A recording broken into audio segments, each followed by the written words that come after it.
शिव क्षेत्रों को सुनिए। जैन वन और पर्वतों से युक्त इस भूमि का 50 करोड़ एक ऐसा विस्तार है जिस पर इस विस्तृत जगत में इसके निवासियों के कल्याण जहाँ तक संभव भगवान ने कृपा कर अपने क्षेत्रों की कल्पना की है।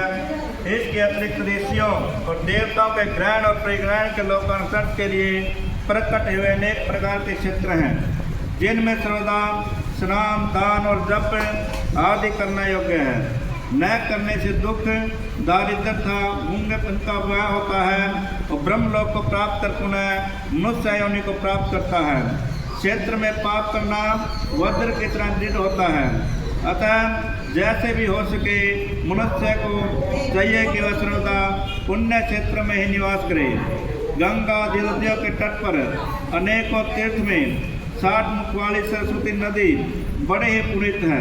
उसके तट पर निवास करने वाला ब्रह्म पद को प्राप्त करता है। हिमालय से निकली सतमुखी गंगा नदी पतित पावन है। उसके तट पर वास करे अथवा काशी आदि अनेक पुण्य क्षेत्रों में जिनके जाकर बसे हैं और उसमें स्नान करने से वहाँ व्रत करने से गणेश पद प्राप्त होता है। और महानदी नर्मदा के तट पर बसे तो 24 मुखों वाली और सती साध्वी वैष्णव प्राप्त कराने वाली 12 मुख वाली तपस्या नदी 10 मुख वाली रेवा नदी और पुण्यदा गोदावरी नदी है। और यह 21 मुख वाली गोदावरी रुद्र लोक को देने वाली है। इनके अतिरिक्त 18 मुख वाली कृष्ण वेदो नदी होती है और 10 मुख वाली तुंगभद्रा नाम की नदी है। और सरस्वती पंपा जन्या श्वेता नदी महापुण्य कावरी जिसके 27 मुख हैं।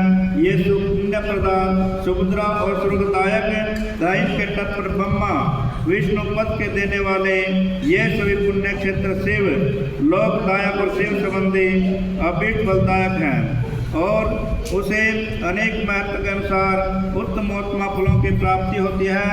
यदि सदाचार सद्वृत्ति और सद्भावना से बुद्धिमान पुरुष इन नदियों के तट पर निवास करता है तो उसे अनेक प्रकार का रिद्धि सिद्धि प्राप्त हो जाती है और उसे बहुत ही बड़ा पुण्य मिलता है। जब उनकी समय तक उसके लिए प्रायश्चित करे तब ऐसे होता है, क्योंकि पुण्य ही ऐसे को देने वाला है। कायिक वाचिक पाप से पाप हो तो शीघ्र ही नष्ट हो जाते हैं, परंतु मानसिक पाप वज्र लेप के समान से छूट जाता है।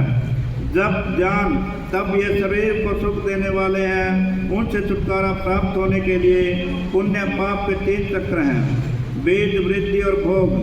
ज्ञान द्वारा इन तीनों को घटाया बढ़ाया जा सकता है, परंतु इस प्रकार ये के प्रयत्न की अवस्था नहीं होती। न पाप करेगा न उसको सुन करने का यत्न करेगा। अतः जगत के निष्पाप जीवन की उचित है और मनुष्यों का सत्ता सुख सभी मिलता है। बोल श्री शंकर भगवान की जय।